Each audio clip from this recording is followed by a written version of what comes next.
শুভরাত্রি। তো দেখো সন্ধ্যেবেলায় সব রুটি করা হচ্ছে, সব মেলা দেখতে যাবে বলে সকাল সকাল রুটি করে নিচ্ছে দেখো। তো একজন রুটি ময়দা সেনেছে, একজন বেলছে, একজন সেঁকছে, সবাই মিলে হাত কাজে লাগালে একটু তাড়াতাড়ি হয়ে যায়। আর এদিকে দেখো মা আমার তরমুজ কেটে দিচ্ছে, মা তরমুজ নিয়ে এসেছিলো, সে তরমুজটা সবাইকে বলছে কেটে দিস, আর সবাইকে ভাগ করে দেওয়া যাবে। তো মা এদিকে তরমুজ কাটতে বসে গেছে। আর ওইদিকে দেখো আমার গোপালকে একটু তক্তায় বসে দিয়েছি, কারণ বাইরে আজকে একটু জল হয়েছে বিকেলে, তো ঠান্ডা ঠান্ডা করে আছে। তো এইদিকে দেখো বিকেলে আমার জামাইবাবু এসেছিল, দেখো যে দিদিটা এসেছে তার বর, মানে আমার জামাইবাবু হয়।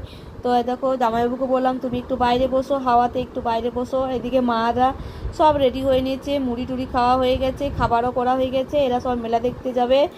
আর আমি তো যাব না। তো আমি এদিকে সবাইকে একটু ভিডিও করে নিচ্ছি, প্রচণ্ড ভিড় হয় তার জন্য আমি যাব না, আর গরমেও যাব না।